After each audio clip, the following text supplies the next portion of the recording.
just let them breathe. Enunciate, take a pause. Gotcha. Thank you. That's good constructive feedback.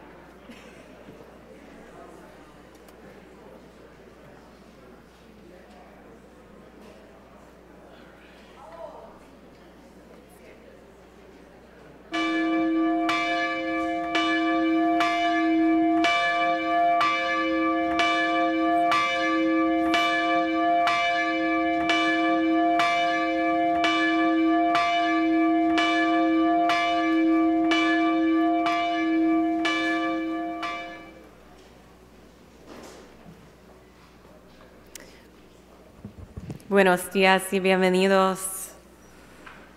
Good morning and welcome. Good morning. It is a beautiful day at Cedar Lane Unitarian Universalist Church, a liberal religious community where love works. And love worked yesterday at the craft fair, didn't it? It sure did. Yes, over 120 volunteers made this transformed this congregation into an amazing, nurturing, energy-filled, multi-generational space for the entire community, which is how love works.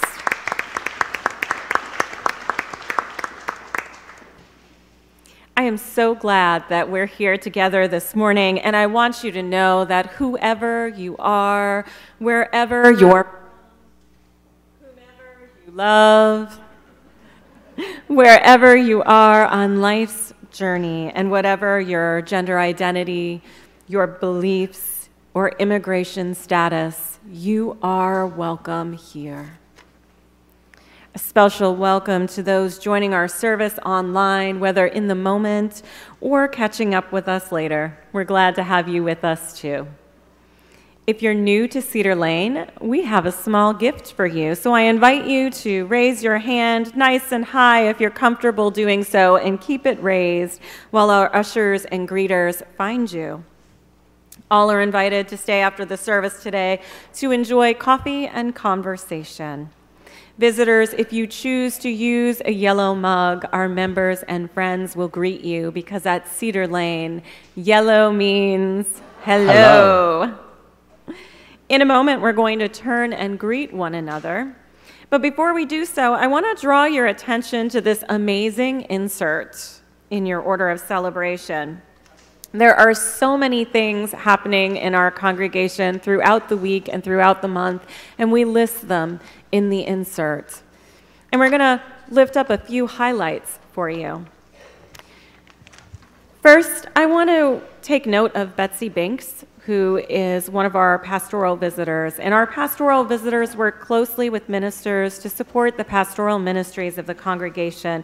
Please know that if you have a pastoral need today, you can see Betsy at the Joys and Sorrows candles until the chalice lighting, or just outside the library after service. And the library is back through those doors. And today we share the plate with the Interfaith Works Women's Shelter, which provides emergency shelter, meals, and case management to more than 250 women annually.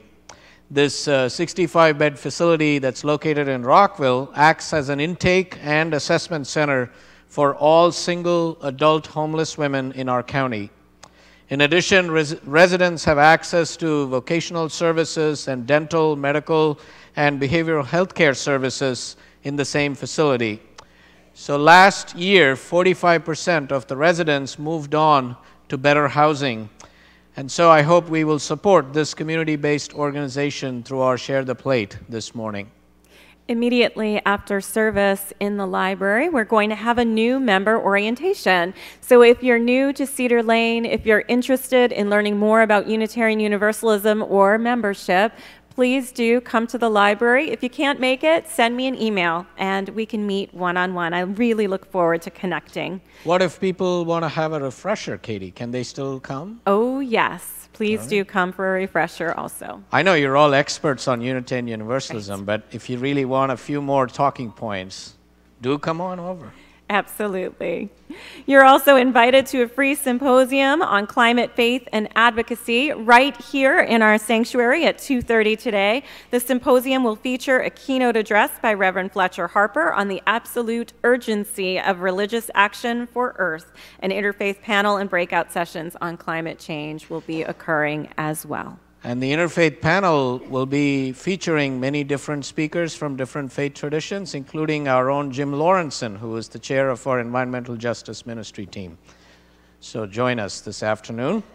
And later this week, on Wednesday, our Immigrant Justice Ministry team is partnering with CASA and calling Cedar Laners to join a broad coalition of immigration activists led by Dreamers for a mass action on Wednesday, December 6th at the Capitol at noon to call on Congress to pass a clean DACA Act, Dream Act.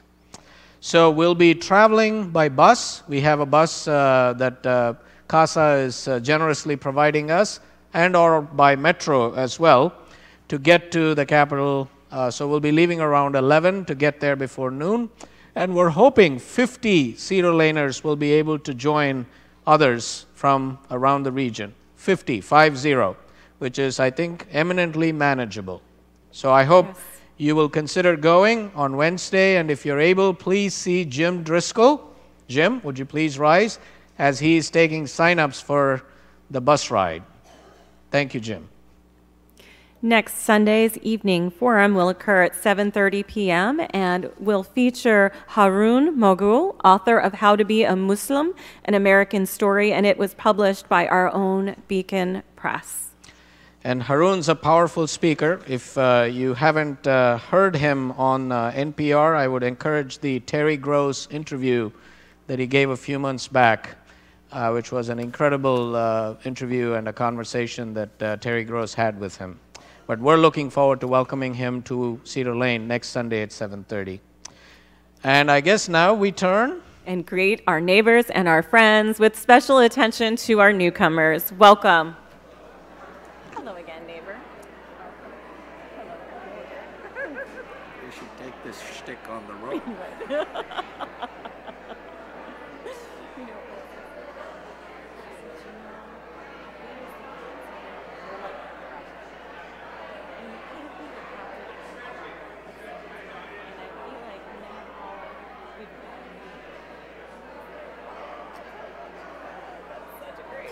Analogy.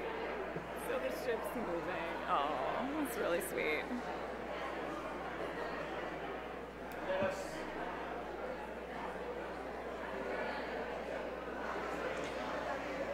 Let us center ourselves, inviting our mind, body, and spirit into this space made sacred by our presence and the presence of the holy, in which we live, move, breathe, and have our being, as we center ourselves for this time of worship with these words from the Reverend Leslie Takahashi. This is the season of anticipation, of expecting, of hoping, of wanting. This is the time of expecting the arrival of something or someone. We are waiting. This is the time of living in darkness, in the hues of unknowing, of being quiet, of reflecting on a year almost past, waiting for a new beginning, for a closing, an end. We are waiting. Waiting for a world which can know justice, waiting for a lasting peace, waiting for the bridge to span the divides which separate us, waiting for a promise or a hope. For all of this, let the people say together, we are waiting. Let us say, we are waiting. All right.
Thank you, Bell Choir.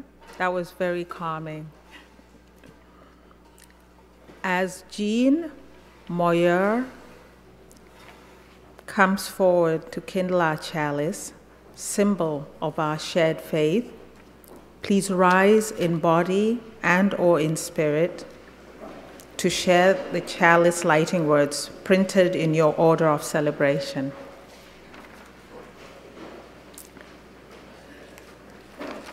Deep calls unto deep, joy calls unto joy, light calls unto light.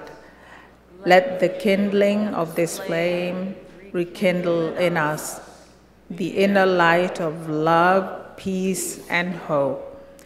And as one flame lights another, nor grows the less, we pledge ourselves to be bearers of the light wherever we are. Please remain as you are. To sing, O come, Emmanuel, hymn 225 in our gray hymnal.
Each time we gather for worship, we set aside time to expand the caring ministry of this congregation.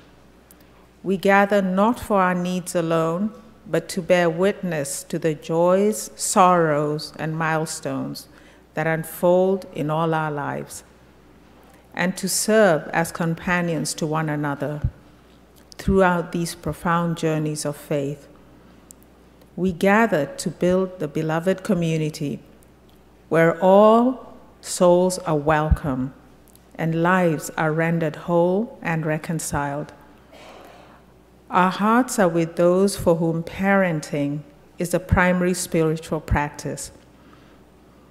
We hold in our circle of caring those who live with grief or chronic pain, with illnesses seen and unseen, with mental illness or addictions, those who have suffered abuse, and those who care for family members in ill health.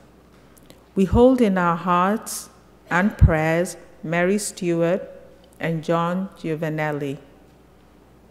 We continue to hold in our hearts all those whose lives are lost and whose loved ones' lives are lost and impacted by violence and calamities in our world. May these friends of ours, our companions in the world, and all that lives unspoken in our hearts, be held in the embrace of prayer and silence.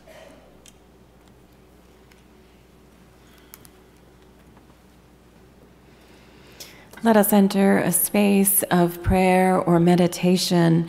I invite you, as we move into the meditation portion of our service, to allow your eyes to focus on a spot behind me, or maybe on our flickering chalice, or maybe you'd like to close your outer eye as you turn your attention to that place of vision within. We're going to chant a phrase together today. The words are, I am here now. Please take a nice deep breath in and say with me, I am here now. And another breath. I am here now. If you were lost before you came to this space, friends, you have been found in this place, made holy by your presence. Take a deep breath. I am here now.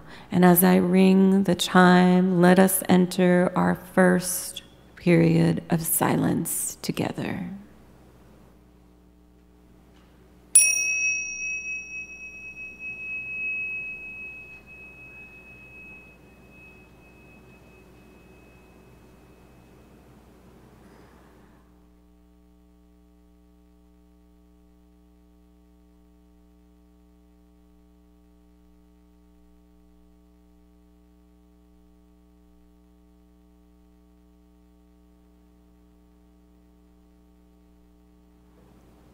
As what came before this moment fades away, take a nice deep breath and claim the space with I am here now. Let us enter another place of silence together.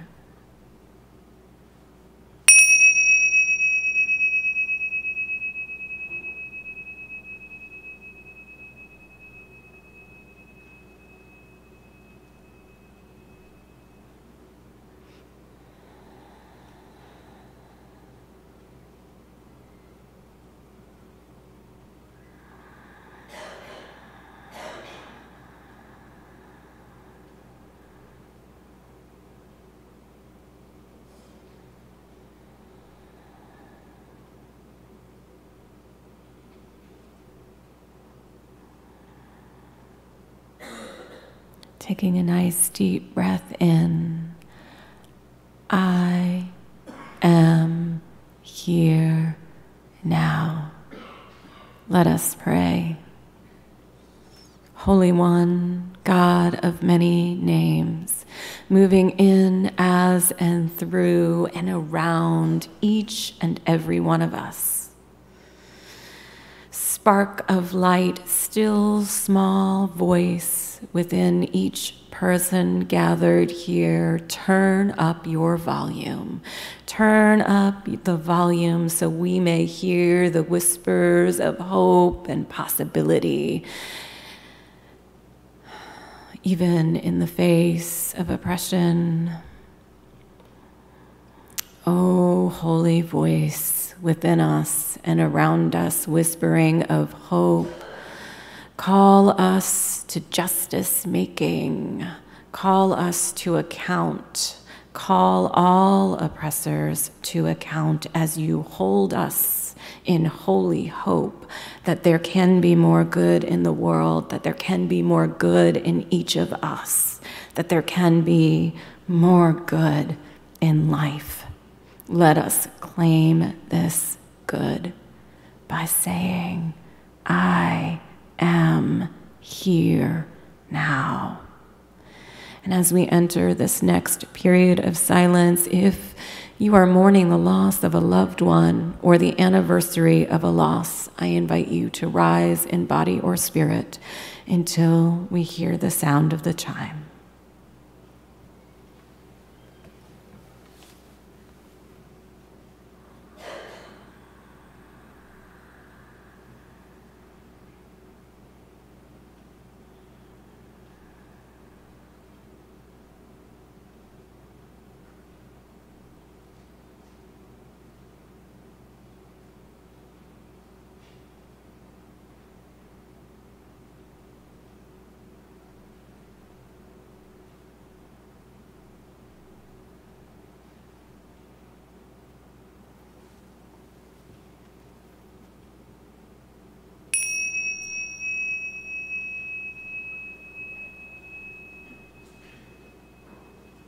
May all hearts be restored.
and birth.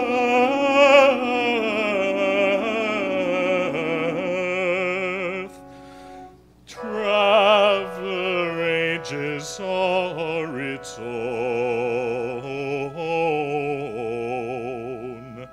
See it burst o'er all the earth.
The first reading for this morning is from the American historian and activist, the late Howard Zinn, author of the groundbreaking work, The People's History of the United States, a man whose take on history and whose support for the Reverend Dr. Martin Luther King Jr. and whose call to withdraw from Vietnam was considered so controversial by groups in the U.S. government that he was labeled a high security risk and thus subject to immediate arrest should the U.S. enter a state of emergency. This is from his 2006 book, A Power Governments Cannot Suppress. He writes, "To be hopeful in bad times is not just foolishly romantic. It is based on the fact that human history is a history, not only of cruelty, but also of compassion, sacrifice, courage, kindness. What we choose to emphasize in this complex history will determine our lives. If we see only the worst, it destroys our capacity to do something. If we remember those times and places, and there are so many, where people have behaved magnificently, this gives us the energy to act, and at least the possibility of sending the spinning top of a world in a different direction. And if we do act in however small a way, we don't have to wait for some grand utopian future.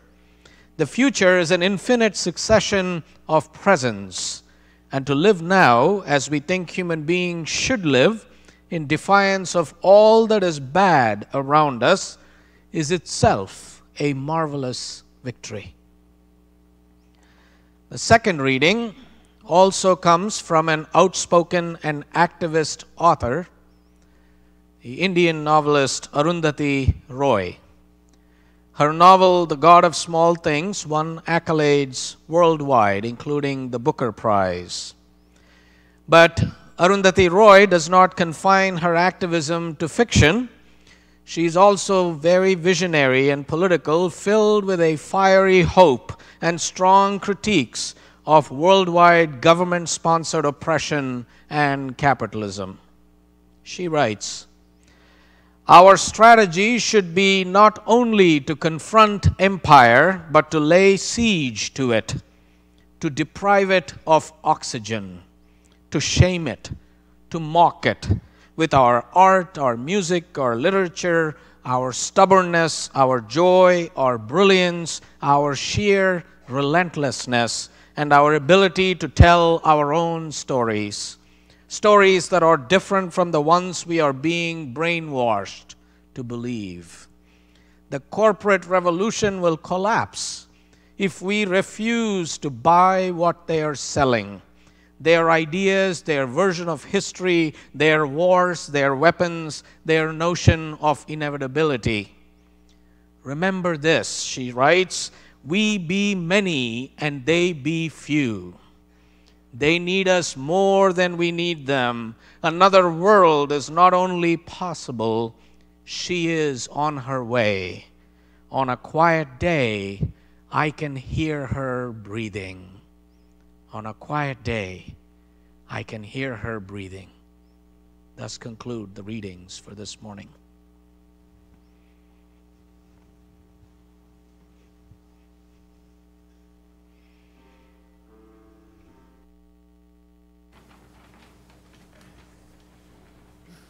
Yonder come day, day is a breaking. Yonder come day, oh my soul. Oh, yonder come day, day is a breaking. Sun is a rising in my soul. Oh, yonder come day, day is a breaking. Yonder come day, oh my soul. Oh, yonder come day, day is a breaking. Sun is a rising in my soul. I'm singing yonder come day, breaking.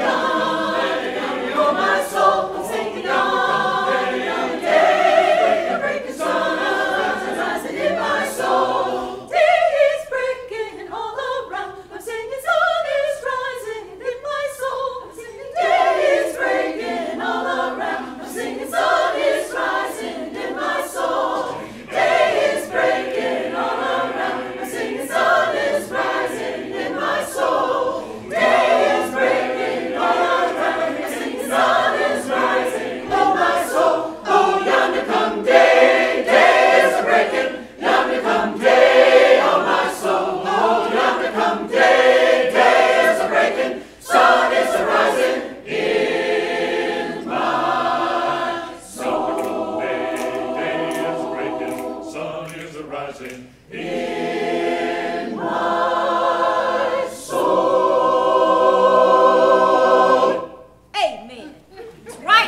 Thank you, choir, for that wonderful anthem.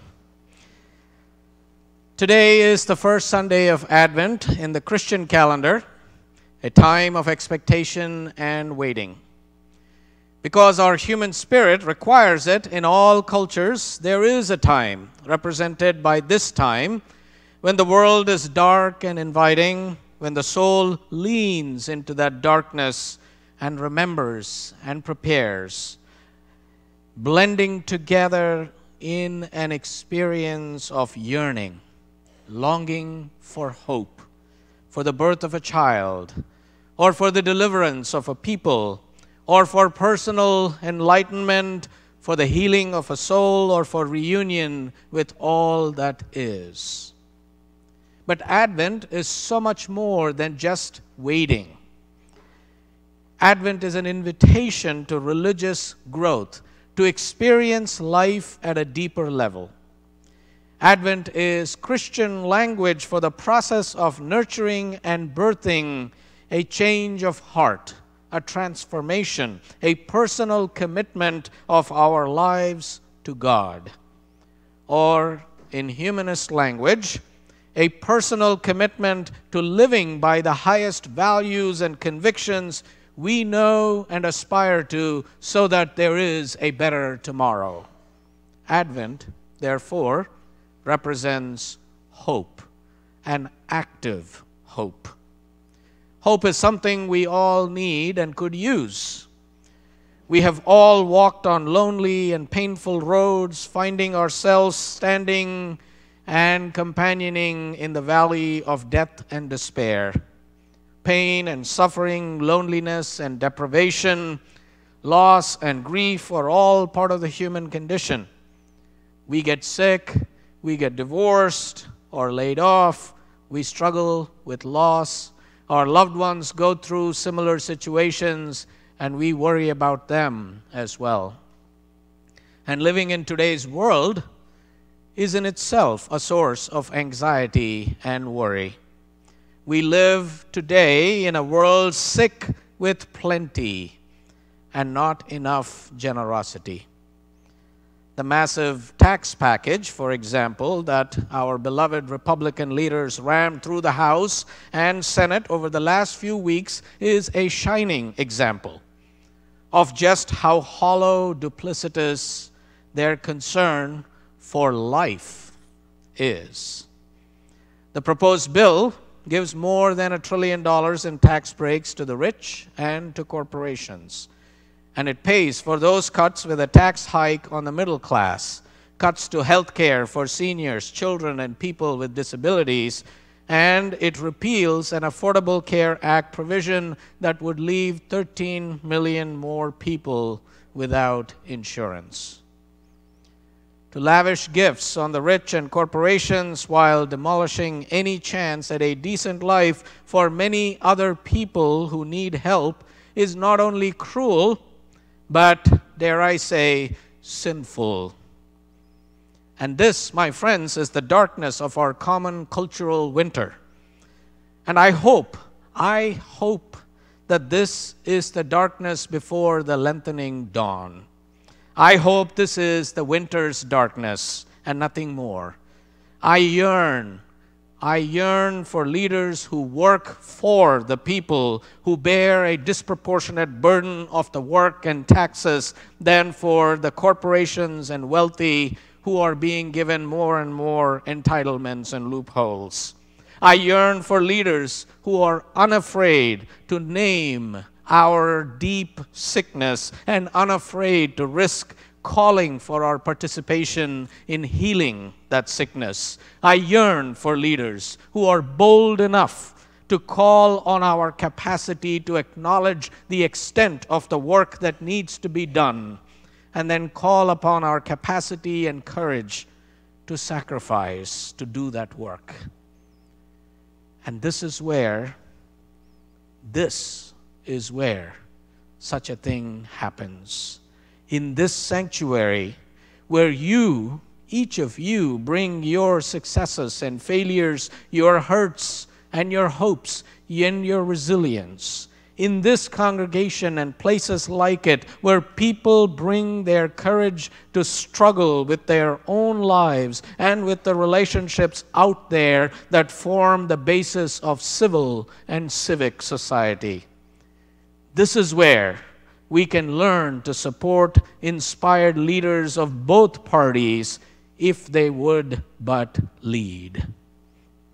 This is where it begins, again and again and again. In communities of faith and hope where ethical, principled behavior is a matter not just of education and knowledge and wisdom, but of heart and soul. Where transformation happens not through intellectual certainties, but because of our willingness to risk loving courageously for uncertain ends. To sustain our health and the health of our society and our culture, we need to gather courage from each other. Now, I trust you as thoughtful, committed Unitarian Universalists to be reading and reflecting hard about what is going on in the world beyond you. And I know you well enough to know that you are reasonable, reasoning people, and that you like to stay informed. But I also expect and want you to have faith and to live with our Unitarian Universalist faith sustaining you. Because for us to be a person of faith is to lean into what one hopes for, to live always moving toward those good things not yet seen, to practice our faith so as to help create the good for which we are yearning. So I hope you can take from here, in these strange and trying times, the courage and sense of community we engender, so that you can go out feeling not alone, but the support to be ever more effective warriors of the Spirit, agents of your own victories over selfishness, greed, sorrow, and spiritual emptiness, and to sustain lives of purpose and struggle. So I'm asking you this morning to hold on to hope. Hope, not the pie-in-the-sky variety, but a resilient, dynamic hope, predicated on the acceptance of the world as it is in all its messiness, tragedy, and glory. I am asking you to choose hope instead of despair, life instead of death. And then after you make that choice, I want us to figure out how to live with that choice. And that is something that we face both individually and communally. Now, as part of my role here, I am privileged to companion you on some of your struggles. I know some of them are temporary, like making job transitions. Some of your challenges are health concerns that will yield over time to therapies and new health regimens. But some struggles I know are lifelong and will not yield to being fixed anytime soon. Every one of us here, at one time or another, finds that we are up against something. That is the truth of the human condition. However, it is not a sufficient reason to diminish in our minds the challenge each of us has making it through the hard parts in our lives. That acknowledging everybody has hard times and that much of the world has it much harder than we do, which is the truth, because most of the time the problems we face are what we call first world problems. But that is no rationale for refusing to acknowledge our individual challenges. In fact, by acknowledging our individual struggles, we become more aware and attuned to of our common human condition, that all life is suffering, that success is not assured even if you are smart and work hard and are kind, that none of us gets out of here alive no matter how many advanced degrees we have piled up, or no matter how supple we have become with our spiritual practice. And that's what religion helps us as we live, that we go in spite of and because of our challenges. So religion is not some kind of a salve that puts us in denial about our struggles, but gives us the strength and the courage and hopefully the hope to live life despite them. Now, I'm not offering you this morning a license to whine or to wallow in some good old self-pity, but just offering the reminder that struggle makes you part of the larger human family, that you can struggle and still keep going, and that you can still practice hope.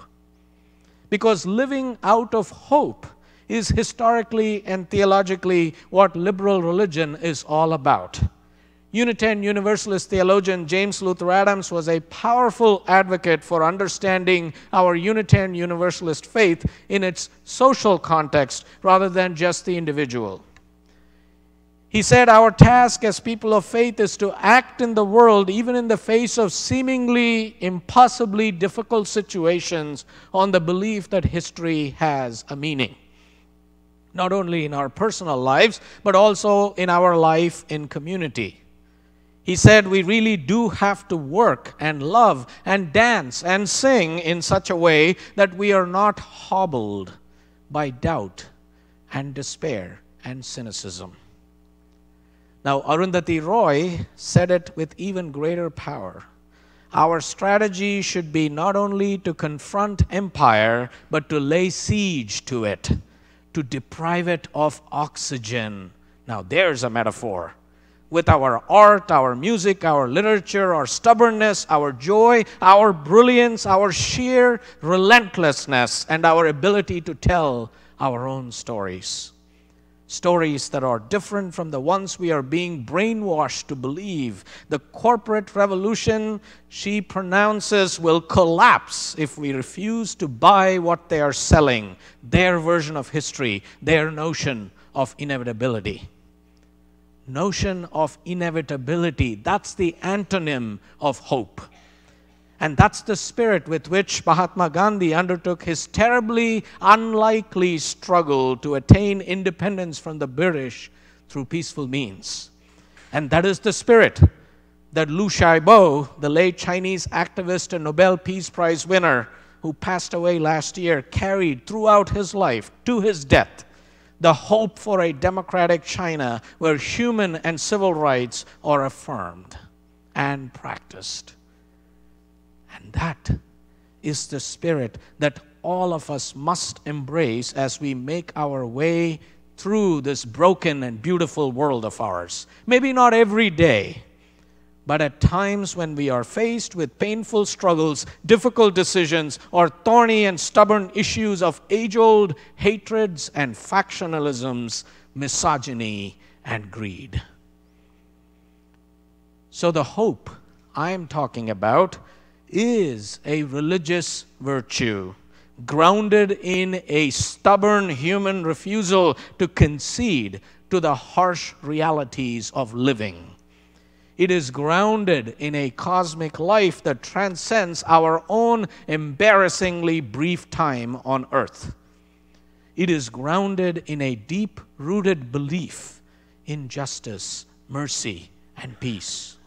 It is rooted in a faith that draws us to small and greater tasks in service of others, in service of a life much larger than our own. It is always prepared for the worst, yet always seeks the best. It trusts in life without denying the tragic sense of life, and it asserts the goodness in life in spite of adversity.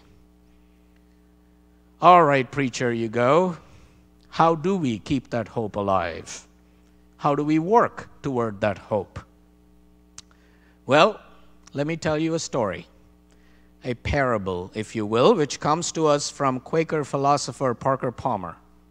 And it concerns the time he took the outdoor challenge program called Outward Bound. Palmer writes, I took the course in my early 40s, a time of life when monsters abound. Sounds familiar. A gossamer strand was hooked to a harness around my body. I was backed up to the top of a 110-foot cliff, and I was told to lean out over God's own emptiness and walk down the face of that cliff to the ground 11 stories below. He continues, the cliff started with a 5-foot drop to a small ledge, then a 10-foot drop to another ledge, and a third drop all the way down. So I tried to negotiate the first drop. My feet instantly went out from under me, and I fell heavily to the first ledge. I don't think you quite have it yet, the instructor observed astutely. You're leaning too close to the rock face. You need to lean much farther back so your feet will grip the wall. That advice, Palmer continues, like the advice of some spiritual traditions, went against my every instinct. Surely one should hug the wall, not lean out over the void. But on the second drop, I tried to lean back. Better, but not far enough, and I hit the second ledge with a thud, not unlike the first. You still don't have it, said the ever-observant instructor. Try again. So try I did, and much to my amazement, I found myself moving slowly down the rock wall. Step by step, I made my way with growing confidence until about halfway down, I suddenly realized that I was heading toward a very large hole in the rock, and I froze. The instructor waited a small eternity for me to thaw out. And when she realized that I was showing no signs of life, she yelled up, "Is anything wrong, Parker?" as if she needed to ask. Now, to this day, he says, I do not know the source of that childlike voice that came up from deep within me, but my response is a matter of public record. I don't want to talk about it. The instructor yelled back, "Then I think it's time you learned the outward bound motto." Wonderful, I thought. I'm about to die and she's feeding me bromides. But then she spoke words I have never forgotten, words so true that they empowered me to negotiate the rest of that cliff without incident. If you cannot get out of it, get into it. That is why we must sometimes ride the monsters all the way down, says Parker Palmer. Some monsters simply will not go away. They are too big to walk around, too powerful to overcome, too clever to outsmart. The only way to deal with them is to move toward them, with them, into them, through them. So, my beloved friends, we need to ride the monsters right now. You know what they are. You know who they are. We need to recognize that though our hearts may be broken over and over again, our spirits worn out over and over again, our bodies tired over and over again, and our minds stressed, they are also broken open, and light shines through them. I know also that it is during hard times that people draw on resources they never knew existed within them. You didn't know what courage, what endurance, what faith you had until these qualities were called forth from you in trying times. And when that happens, we start seeing with different eyes. We start noting the beauty that has been there before, unacknowledged, unappreciated. You minister, Forest Church, used to say, religion is our human response to the dual reality of being alive and having to die. So I say, let us live what the poet calls our one wild and precious life, with courage, in service of uncertain ends, but boldly, with kindness, with tenderness, humility, patience, and hope. We will not live always with perfect compassion and kindness. We will not live always with perfect humility and patience, but it is in the practice, in the living toward that ideal, the mission, if you will, that we will grow spirits strong enough, deep enough to live through our own winter darknesses, to live beyond the winters of our collective cultural amnesia, apathy, greed, and hatred, and fear toward the visions of our forebears and ourselves. because I believe that now, more than ever, our faith has an important role to play in our lives and in our country's future. I see us sowing the seeds of compassion in a world that is struggling against indifference and hatred. I see us schooling people and children, schooling ourselves and others in the courage to act to change the structures of oppression that exist in our hearts, in our communities, and in the larger world. And I see us teaching ourselves and others the durability of trust and compassion and intentionality, and demonstrating how outrage can be allayed by hope and love. So, let us keep showing up. Let us keep on keeping on. Showing up, be it for the Climate Justice Symposium that's happening this afternoon. Showing up for economic justice and racial justice, for this press conference and the launch of the Poor People's Campaign, a moral call of renewal that Reverend William Barber has called forth, that is happening tomorrow morning at 10 o'clock, where interfaith leaders will be joining him, not only to protest and pray, but to go protest outside Senator McConnell's office. And let us, on Wednesday, show up for immigrant justice at the Capitol, demanding a Clean Dream Act. Let us do that together. And let us take time in this season for the mending of our own souls.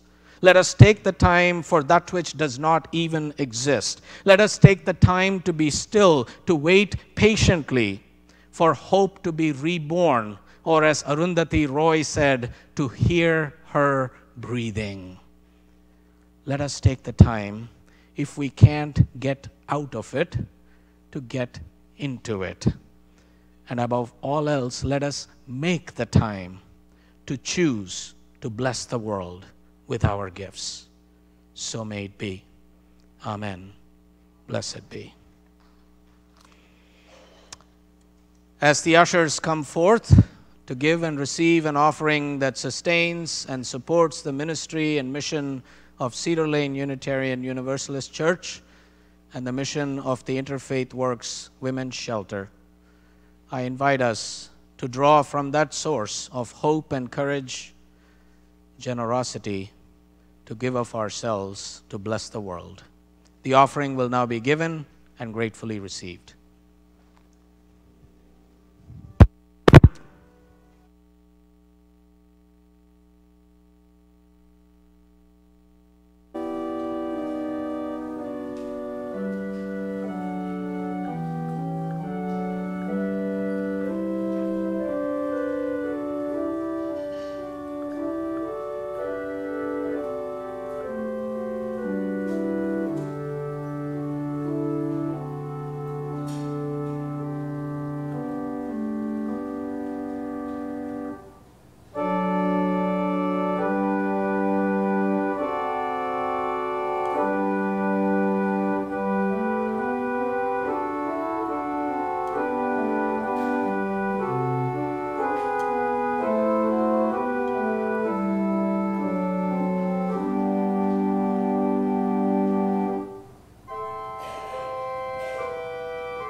For the gifts which we have received, may we be grateful. May we be committed to using those gifts to share with the world, to increase love and justice, to expand beloved community, and to bring hope where hope is hard to find. Please rise in body and or in spirit to sing together.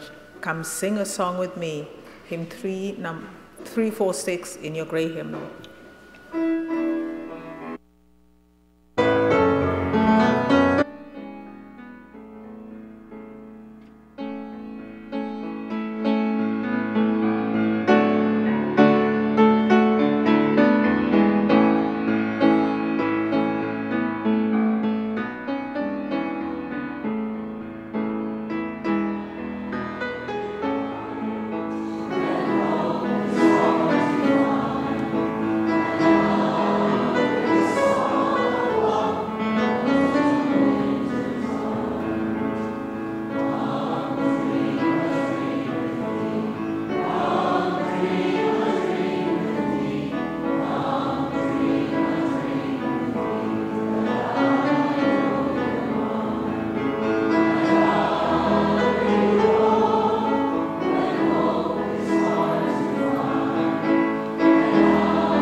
Please remain as you are, and if you feel so moved, hold hands with your neighbor or bump elbows.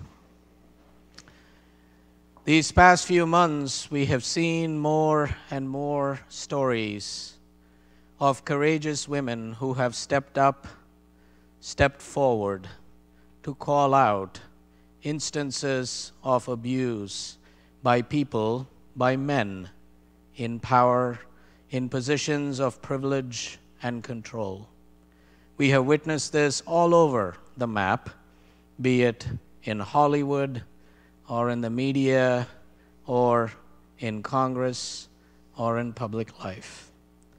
So our closing words today, which come to us from Alice Walker in her powerful poem, Hope of Healing, are offered not only as a tribute to the courage of these many women and those yet to come forward, but also as witness to our own commitment.